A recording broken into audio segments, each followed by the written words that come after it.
करे का देव निहारी गोविंद दियो बताए मेरा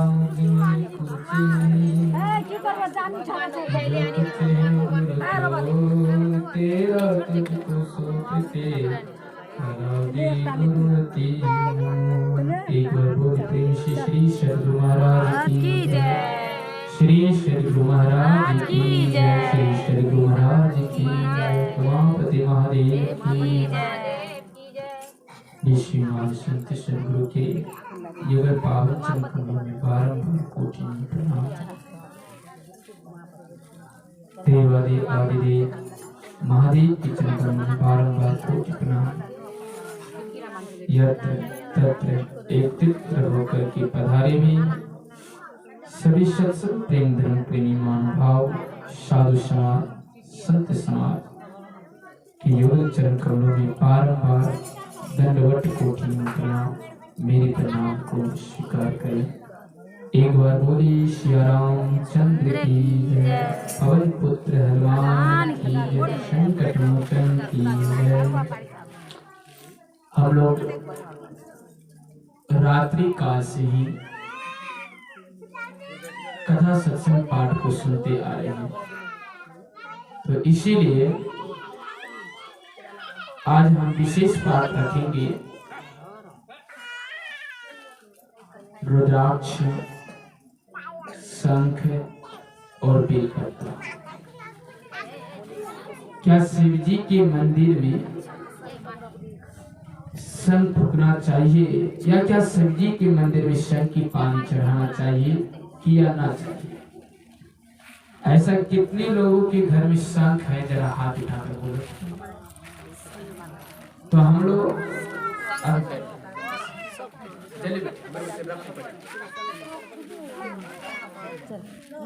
नीचे में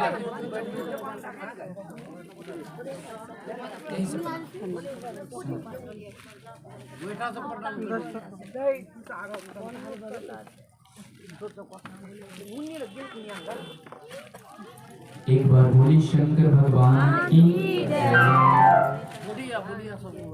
तो हम लोग शंख और तुलसी की बारे में, तुलसी की पौधा सबके घर पर होता है हिंदू धर्म में।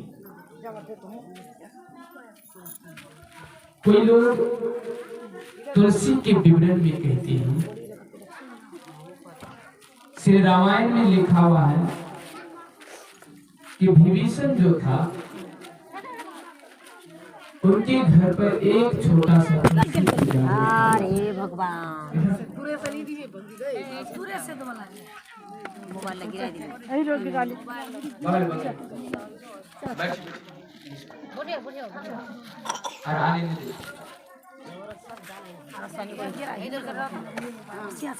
तुलसी जो है, क्या हम लोग तुलसी की पत्ता शिवलिंग पर चढ़ाना चाहिए कि ना चाहिए? क्या शिवलिंग की पानी, शंख की पानी चढ़ाना चाहिए कि नहीं चाहिए? हिंदू धर्म में रामायण में लिखा हुआ है कि जिस घर में तुलसी की पौधा होता है वह घर हिंदू धर्म का ही धर्म है। श्री राम ने सीता की खोज में हनुमान जी को भेजा था। किसको भेजा था? हनुमान जी। हनुमान ने लंका लांग करके चली पड़ी। हनुमान जी ने, जैसे हनुमान जी ने राक्षस नगरी में प्रवेश हुआ, रामचरित शासनिक शब्द में पढ़ना, तो उस समय छाया नाम की एक राक्षसी रहती थी रावण के भवन में। किसी भी प्रकार की छाया अगर शिव जी की भगत की हो, राम की भगत की हो, अगर जाता तो उनको पकड़ के घिसट लेता था। तो हनुमान जी को पकड़ लिया, कहता है मैं तुझे खाऊं। हनुमान जी ने कहने लगा कि मैं राम श्री दूत का वध मुझे पकड़ना अनिवार्य नहीं। नहीं माना, गदा दिया धर करके। तब वो छह ने कहा, हमें आप संकेत हुआ कि आप राक्षस नगरी समाप्त हो जाएगा, क्योंकि मुझे एक वरदान है कि जब तुझे संतों का दर्शन होकर के तुझे मार दिया जाएगा, उस समय समझ जाना कि तुम्हें साधु संतों का दर्शन हो गया। हनुमान तो हनुमान जी ने राक्षस नगरी में गया, कहीं तुलसी की पौधा नहीं मिला, कहीं तुलसी की पौधा। तो चलते गया, देखते गया, देखा कि एक विभीषण के घर में एक कुटिया में खर पतवार के लगाया हुआ तुलसी का गाछ है। वो समझा कि जरूर यहाँ से रामचंद्र की भक्ति है। बोले प्रेम से श्री रामचंद्र की। इसलिए कहते कि राम राम कहे सब को, राम से मन को बनाए। राम राम कहे सब को, राम से मन को बनाए। बोले श्री रामचंद्र की। छोटा राम की भक्ति को करने वाला बड़ा भी छोटा, छोटा भी बड़ा बन जाता। प्रभु की भक्ति चाहे शिव जी की हो, चाहे राम की हो, चाहे गुरु की हो। कहते हैं कि प्रहलाद भया छोटा, प्रहलाद ध्रुव बन छोटा, फिर भी देखो सबसे बड़ा ही बड़ा। प्रहलाद ध्रुव हो छोटा, फिर भी देखो सबसे बड़ा ही बड़ा। बोलो जय श्री राम, बोलो जय श्री राम, बोलो जय श्री राम, बोलो जय श्री राम। राम राम राम राम राम राम राम राम राम राम हरे कृष्णा हरे राम, बोलो जय श्री राम। पहला क्या है? सबसे छोटा है, लेकिन फिर सबसे बड़ा हो गया। क्या हो गया? बड़ा। फिर बड़ा क्यों हो गया? आखिर बात है क्योंकि यह भक्ति में गुण से बड़ा हो गया। किससे बड़ा हो गया? गुण से, बुद्धि से, विवेक से। प्रहलाद को जब लोग ने इनको मारने के लिए गया तो श्री नारद ऋषि ने बचाया। देवता लोग ने कहा कि इनकी बेटा गर्भ है, अगर इसे नहीं मारोगे तो इसका बाप कितना रार है, अगर बिगड़ जाए। श्री नारद भगवान ने, संत हैं, अरे अरे देवताओं तुम तो अत्याचारी हो, क्यों इसको मार रहे हैं? कि जो गर्भ को काटते हैं, जो गर्भ को गिराते हैं, जो गर्भ में बच्चे को मारते हैं, घोर पाप लग जाते हैं। उसी तरह से कहने कि नहीं नहीं, उनको रख दिया। तो नारद मुनि के ऋषि के कुटी में क्या हो रहा था? दिन रात भक्ति। भजो नारायण नारायण नारायण, भजो नारायण नारायण नारायण, भजो नारायण नारायण नारायण। नमो भगवते वासुदेव नारायण, नमो भगवते वासुदेव नारायण नारायण। क्या हो रहा था? नारद की कुटी में श्री हरि विष्णु की नारायण की नाम हो रहा था। संत लोग कहते हैं कि जो माता गर्भवती होती है जो माँ बहन गर्भवती होती है उनको नित्य सत्संग में आकर के बैठना चाहिए। क्या करना चाहिए? कि गाली देना चाहिए। चाणक्य नीति शास्त्र में लिखा हुआ है कि जो माँ के गर्भ में एक छोटा संतान जो पल रही है, अभिमन्यु ने माँ के गर्भ पर ही 7 चक्र को भेजना सीखा था। जब माँ ने सो गया तो 8वां पार नहीं। इसीलिए कि हर माँ को सत्संग से जुड़े रहने से माँ गर्भ से ही बच्चा सत्संग को प्राप्त करता है। तो प्रहलाद ने अपने माँ के गर्भ पर ही भजमन नारायण हरि नारायण नारायण को सुना, नमो भक्त वासुदेव को सुना।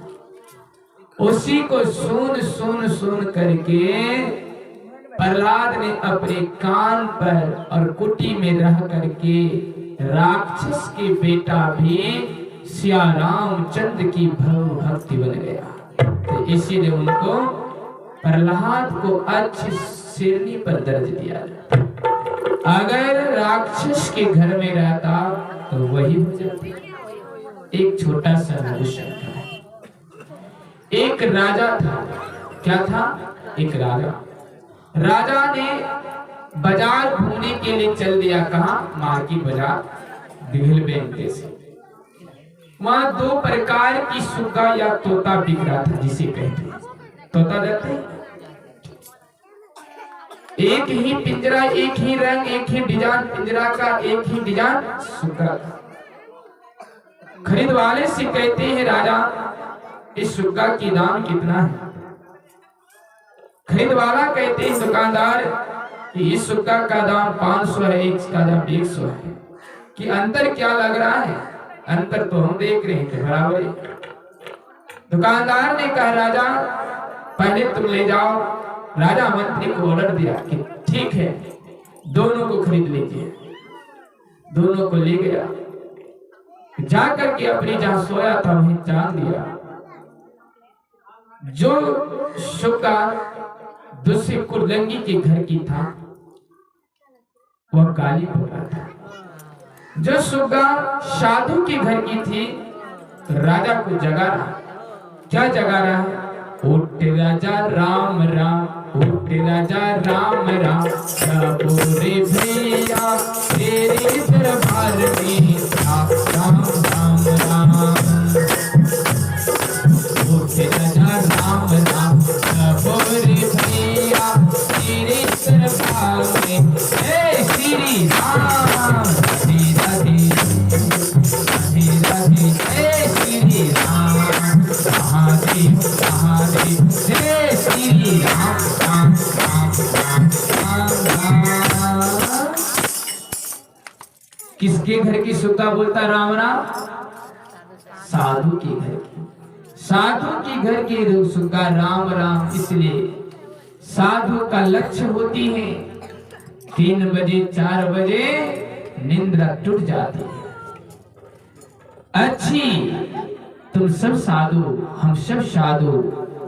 कबीर ने कहते गठरी सबकी लाल, गठरी सबकी लाल, खोल के परख देखूं तो गठरी लाले लाल, ना खोलो गठरी काली काल।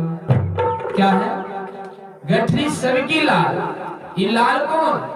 ये रंग लाल नहीं, रेड कलर का चढ़ा दे तो लाल हो गया, लाल नहीं। आपके अंदर भी लाल, सब लाले लाल। तो उस लाल गठरी को खोलने के लिए एक अच्छे साधु का संग लेना, गुरु का संग। गुरु का अर्थ क्या होता है? गुजो गु मने अंधकार, रू मने प्रकाश। अंधकार की ओर से प्रकाश की ओर ले जाना, उन्हीं को गुरु कहते हैं। चोर का गुरु है, मास्टर का गुरु है, खिलाने वाला का गुरु है, सुलाने वाला का गुरु है। सब गुरु ही गुरु हैं। बिन गुरु ज्ञान नहीं, बिन गुरु ध्यान नहीं, बिन गुरु ज्ञान उपजे नहीं। इसीलिए उन गुरु के माध्यम से हम लोग को ज्ञान की प्राप्ति, अंधकार की ओर प्रकाशित की ओर ले जाने के बाद हमारे अंधकार होता है। भगवान के शिव जी के कई गो आंख है? हाँ, 3.5 की 3 की अड़ी है, अड़ी आंख है। भगवान शिव जी के 3 आंख, क्या हम लोग शिव जी नहीं है? क्या हम लोग की 3 आंख है कि नहीं? आप देख रहा लाल के 3 आंख है, 2 ही है। एक आंख गुरु के पास, तीसरा आंख खोलने के लिए गुरु के पास जाना। अब कभी एक भी क्लास नहीं पढ़े हैं, कहेगा कि इस पोथी को पढ़ लीजिए, पूरा इनाम मिल जाएगा। अब किसी मास्टर से ज्ञान नहीं है को और आ की अक्षर की, तो किताब क्या पढ़ोगे बिना अक्षर? अगर पढ़ लिया और आंखों का, तो तुम समझ जाए कि तुम्हारा तीसरा आंख खुल गया कि मैं ये पूरा पुस्तक की पोथी क्या वेद शास्त्र को पढ़ जाऊंगा। इसीलिए उन्हीं का नाम है तीसरा आंख। तीसरा आंख आपके अंदर हर गुरु से शिक्षा। आप जानते हैं कि इस जंगल में कोनो दवाई है, लेकिन जंगल आप रेंगते हुए जा रहे हैं।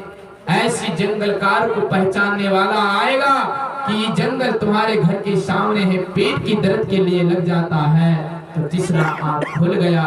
यही कहता है शिव जी का तीसरा आंख। लेकिन हम लोग राम राम का जपने की जगह शिव मंत्र की दीक्षा को लेते हैं। पूर्ण रूप से हम लोग तुलसी की पूजन करते हैं। तुलसी की बात था, तुलसी की पात्राओं को शिवलिंग पर चढ़ने के बाद 10,000 ब्रह्मण की पाप लगा जाता है। शंख की पानी शिवलिंग पर चढ़ने से 10,000 से अधिक गुना पाप लगता है। शंख को खाली नहीं रखना चाहिए। शंख को देखिए हम कैसे रखे हैं, इसी तरह से आपको पानी में भरकर रहना चाहिए।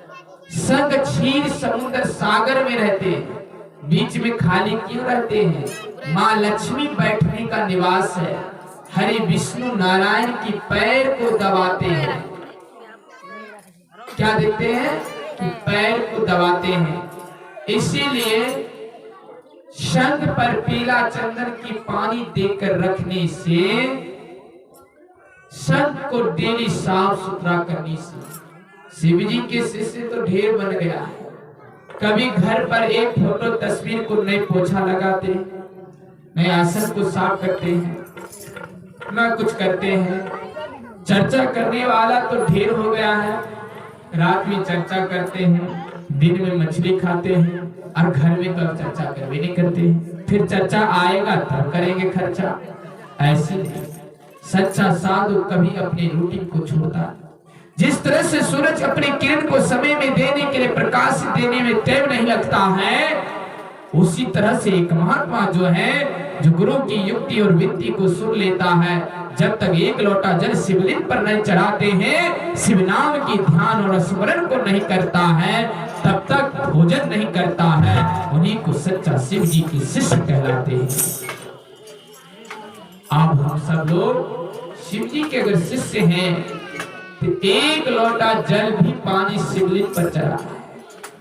अगर एक लोटा जल ना समर्थ है, खेत पर है, सूखा खेत में ना भी जल है, तो कम से कम भगवान हम लोग का हाथ पैर मुंह तो ठीक रखा है। तो ध्यान कर लीजिए शिव जी के नाम से मन ही मन। रात में ध्यान के बारे में बताया गया, मन ही मन ध्यान कर लीजिए शिव की उच्चारण की, तब भोजन को कीजिए। भोजन खाते समय हर माता लोक में इस तरह खाता है कि पैर आगे की थालियों में चढ़ा दे। भोजन खाने के समय अपने आसन से सटाना ना चाहिए। इस आसन से थाली मार के सट जाते हैं तो आपके इस भोजन के कारण से पूरे आसन की शस्त्र को अपवित्र हो जाती है। इसीलिए भोजन खाते समय हम लोग मन सिद्धि और शांति से गुरु युक्ति ले राम जपे शिव जपे जो है। भोजन बनाते समय अगर माता लोग राम राम शिव शिव हे गुरु जपते हैं, उन भोजन पर पवित्र हो जाते हैं। भोजन बनाते समय जो माता लोग क्रोध और गुस्सा खाते हैं, उन भोजन को खाने वाला रोगहीन हो जाता है।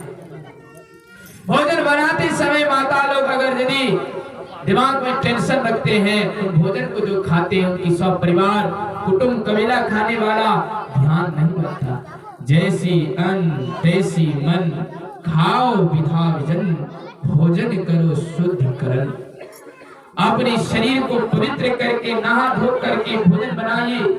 गुरु से युक्ति और दीक्षा लिए हैं, उस तरह से भोजन को बनाते रहिए। ओम नमः शिवाय नमः शिवाय। कहते हैं दाल भी खाते नमः शिवाय नमः शिवाय, भात भी खाते नमः शिवाय नमः शिवाय।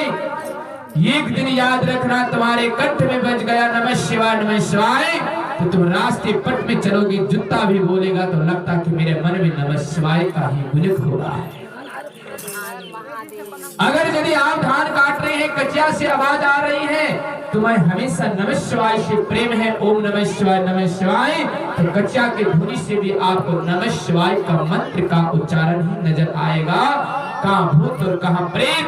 अगर तुम्हें हमेशा ओम नमः शिवाय की बातों को नजर है, घर के किसी भी कोने में थाने बिल्ली या गिरगी चोट लगा दे, तो आपको नजर आएगा कि मेरी ध्वनि ओम नमः शिवाय का नजर आता है। ऐसे प्रेम नमः शिवाय पर रखोगे। कहता है ओम नमः शिवाय, ओम नमः शिवाय, ओम नमः शिवाय, ओम नमः शिवाय। नमः शिवाय बोलो नमः शिवाय, नमः शिवाय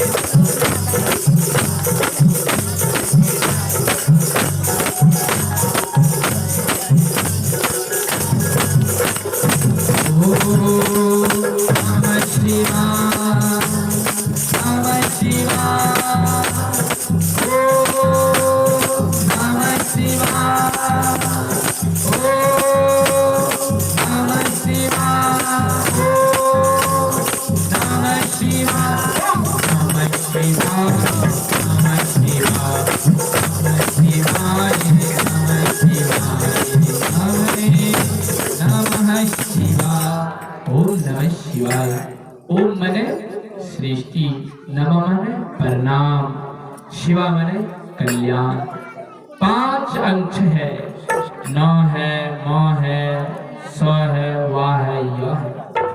न से पृथ्वी, म से जल, स से अग्नि, वा से हवा, य से आकाश। पृथ्वी जल अग्नि वायु आकाश। ओम से सृष्टि, ओम को बोलना चाहिए। वेद में लिखा है कि ओम हमारे एक शुद्ध मंत्र है। पहले के ब्राह्मण पंडित लोग ओम का उच्चारण नहीं करवाया करता था। शिव महापुराण में जो लिखा है, हम बिना पुराण के अंतर्गत ही सब चीज बताओगे। एक शब्द गलत। ओम का उच्चारण करने से मन इनका प्रेत शुद्ध होती है। ओम, एक बार हम लोग सबको बोलो ओम का उच्चारण। देखिए अपना मन परमात्मा से जुड़ेगा। ओम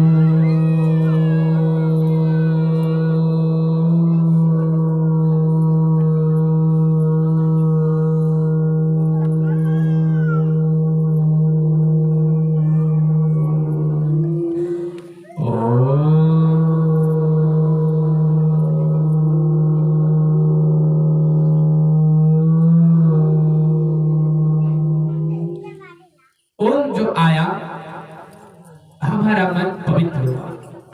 देखिए ओम यानी आत्मा बिछड़ा हुआ है, फिर जाकर लास्ट में ठोर मिल गया तो परमात्मा से मिल गया, ओम आ गया। इसीलिए ओम को जापना चाहिए। ओम से शंख की ध्वनि होती है। क्या होती है? शंख की ध्वनि। कोई भी काम करने से पहले क्या करते? शंख होते हैं कि ओम शंख। लोग कहते हैं कि हम ओम नहीं जपेंगे। शिव पुराण में विधि संहिता पाठ में लिखा है 8 नंबर में कि तुम्हें ओम ना जपे, हम ना जपे, ओम अपने आप जपा ही जाए। ओम का संदीप कीजिए तो क्या होता? अजोर ओजोर म, क्या हो गया? ओम। एक पक्षी भी ओम, एक जानवर भी ओम, एक शब्द भी ओम। सब चीज बिना ओम के उच्चारण किए हुए कोई शब्द नहीं बनता है। गौरू माल जल चढ़ाते ओ का उच्चारण आया। बकरी जो बोलते हैं ने, मो का उच्चारण आया। कौवा जो बोलते हैं काऊ, ओ का उच्चारण आया। इसीलिए उनको ओम से सब वाणी को जुड़ा हुआ। एक बच्चा को भी मां बुलाओ तो ओम का उच्चारण आया। एक शब्द इसको सिखाओ तो क जोर ऊ का उच्चारण आया। बिना इन 3 अक्षर के वे शब्द नहीं बनता है। बिना 3 शब्द के बोले हुए ओम नहीं बोलोगे जब तक मेरे पावसन पवित्र नहीं होता है। बिना शिव के आसन लगाए हुए कभी कोई शुद्ध शुद्ध शब्द नहीं होता है। चाहे राम जपो चाहे श्याम जपो फिर भी तेरे ओम जपेगा। चाहे राम जपो जय श्याम जपो फिर भी तेरे ओम जपेगा। धीरे धीरे सोच बोलो राधे राधे कृष्णा बोलो बोलो बोलो जय श्री राम। राम राम नमः शिवाय नमः शिवाय। तो हम लोग का ओम का उच्चारण जो करते हैं, बोले शंकर भगवान की जय। तो हम लोग नहीं ना गए हैं, लाइट तो चले गए, हम लोग नहीं ना गए। तो हम लोग सुन, बोले शंकर भगवान की जय। ओम जो होता है शुद्ध है। क्या है? शुद्ध। शंख क्या है? शुद्ध। तो उसी तरह से हम लोग शंख की ध्वनि जो करते हैं, अगर शंख की फूंकते हैं, जो जल रखते हैं, भगवान ने लिखा है शिव पुराण में कि शंख फूंकने वाले को कभी दम्मा रोग नहीं होता।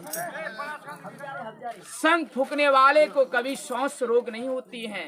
जैसे कोरोना कहते हैं, कोरोना किसको कहा जाता है? जिसके सांस लंबा चले, दम फूले, उसी को कोरोना कहते हैं। क्या कहता था? कोरोना।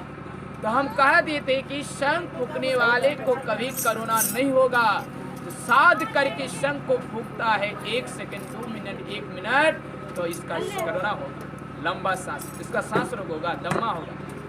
शंख की पानी को जो पीता है उन्हें अल्सर नहीं होती है। शंख की पानी को जो पीते हैं उनके पेट में पथरी नहीं होती है। शंख की पानी को पीने वाला, शंख की घर में, जिसके घर में ध्वनि होती है वह घर में लक्ष्मी होती है। दीवार कहते हैं शंख बाजे मृद बाजे ढोलक की ताल में, सब देखो सब गुरु शिष्या नाचे सिद्धि के मंत्र के ताल में।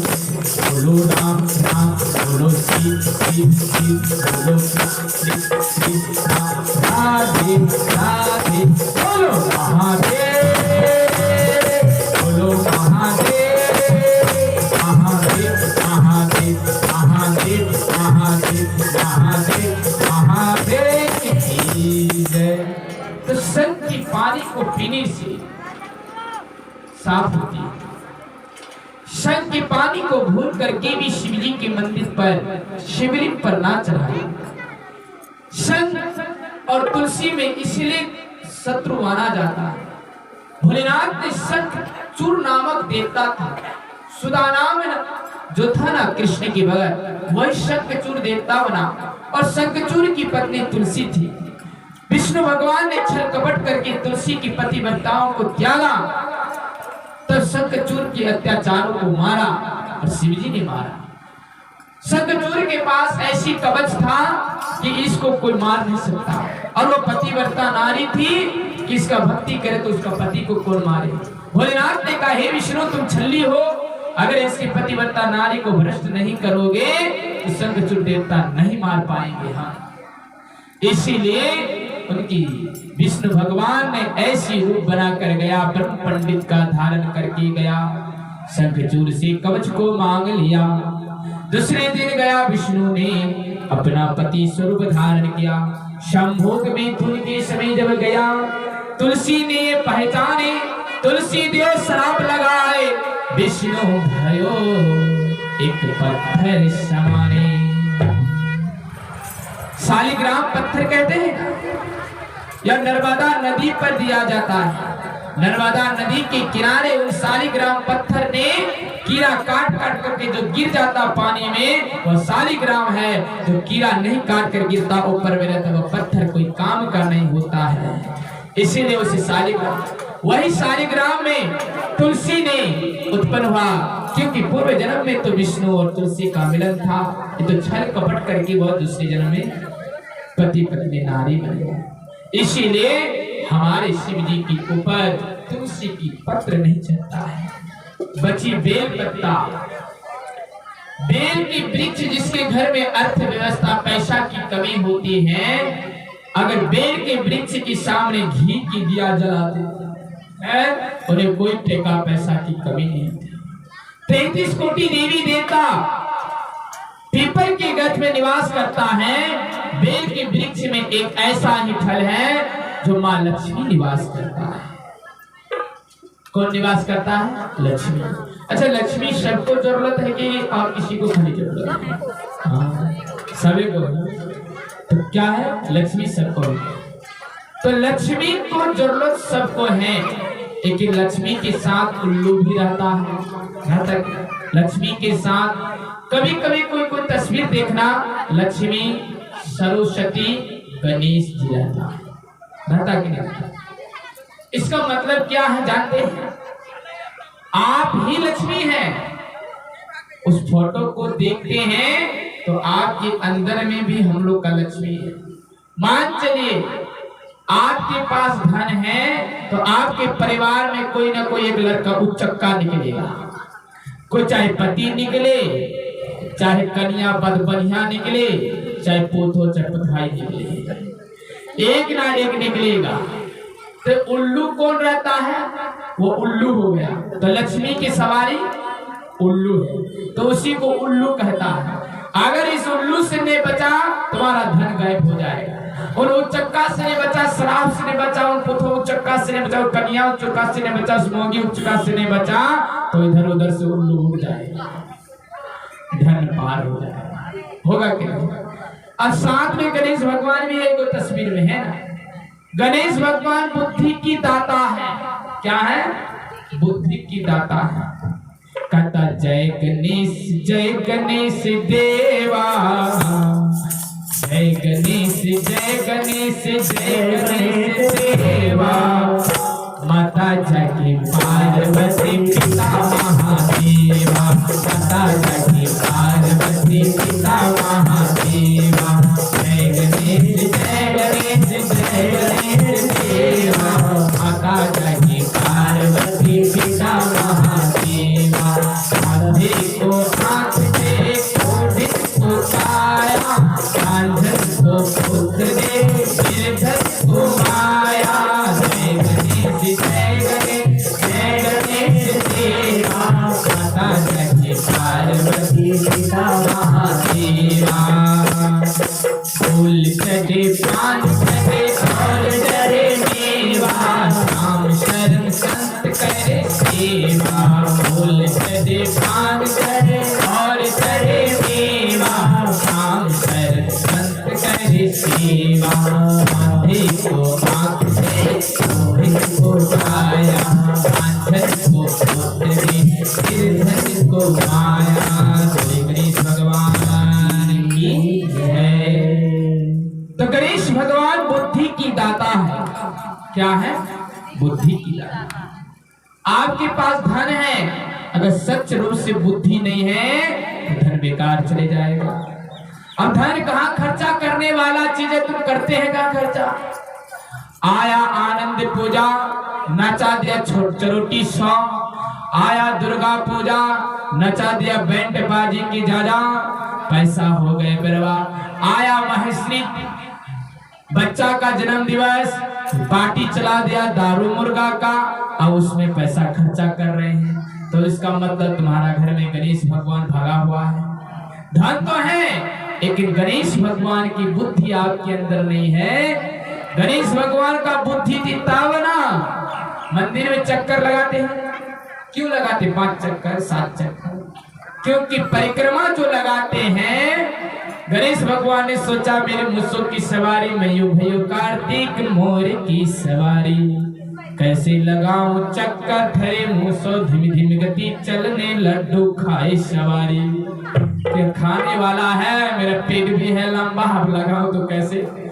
तो विचार किया, बुद्धि लगाया कि साधु संत करे सेवा। क्या लिखा? संत लिखा है। कोनो दूसरा चीज लिखा कि राक्षस करे सेवा? साधु संत करे सेवा। फूल चढ़े पान चढ़े, संत के बारे में। तो उसी तरह से गणेश भगवान की पूजा पाठ में मस्त है।